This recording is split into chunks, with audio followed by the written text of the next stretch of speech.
the alligator took his arm off in Florida. That was an incredible story.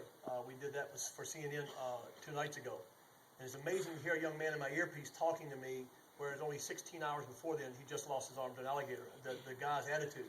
But what he did was, and it's very difficult, and a lot of us, including what happened to us on that mountain 2 years ago, what I did just came within milliseconds. What this man did came within hundreds of milliseconds.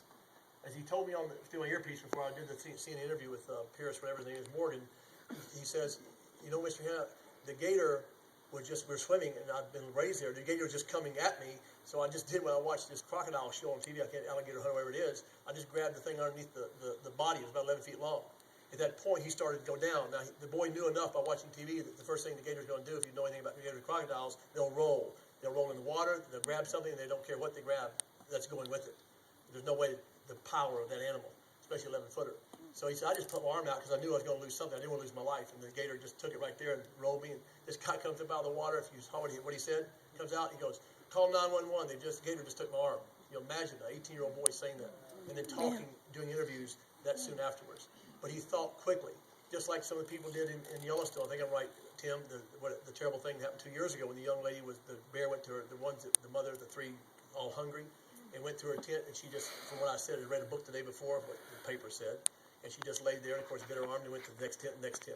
But the only thing that happened to us on that trail was Glacier is where it was.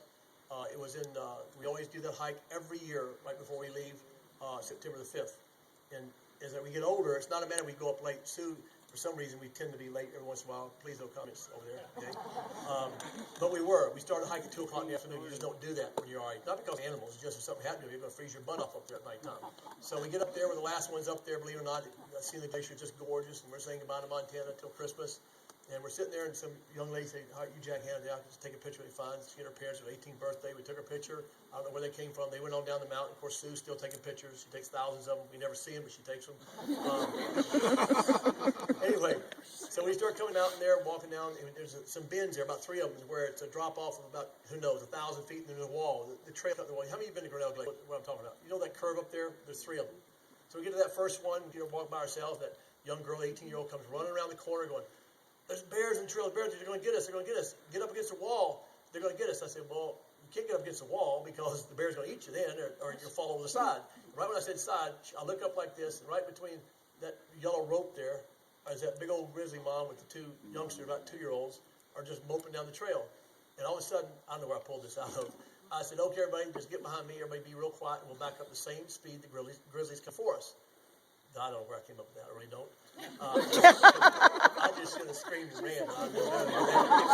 Because Tim taught me you don't run from. I mean, a grizzly, we clock them sometimes 100 yards, 6, 8 seconds.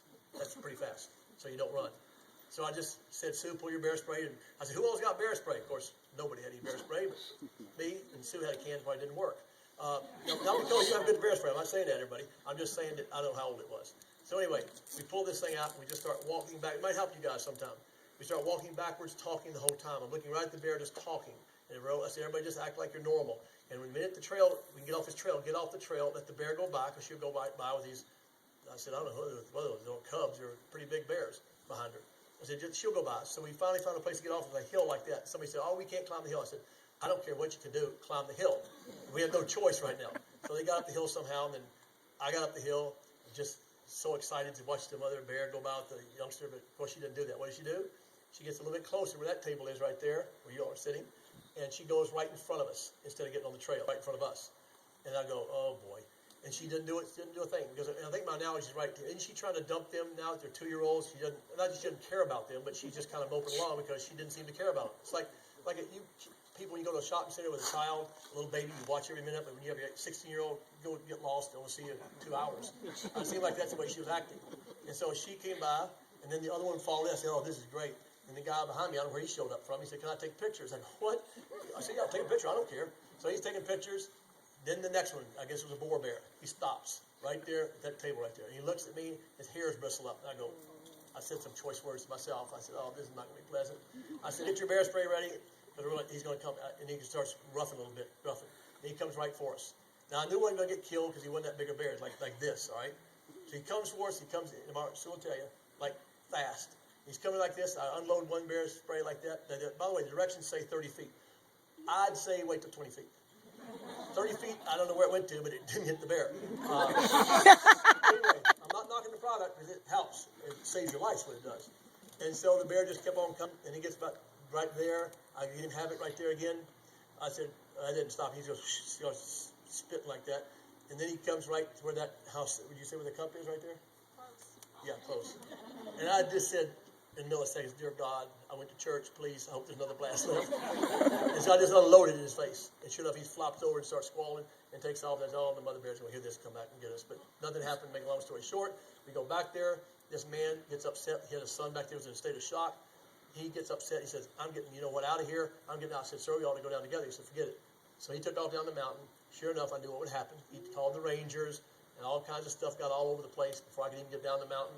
And called Gary Moses, who's the head ranger up there. He was laughing. He said, I already know what happened, Jack. I said, I didn't hurt the daggone bears. The guy was saying Jack can't spray in bears. I wasn't spraying bears. Heck no. So that's my little bear story. So I guess the bottom line is Sue will tell you, and if anybody knows me, you can see I'm a hyper person. I mean, if anybody would have run or gone nuts, it would have been me.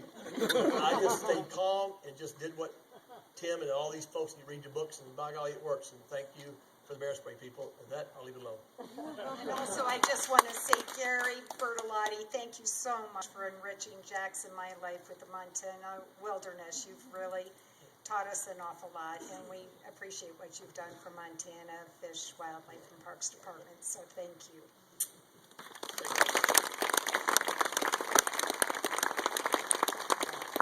Dr. John Tom Harris, would you come up?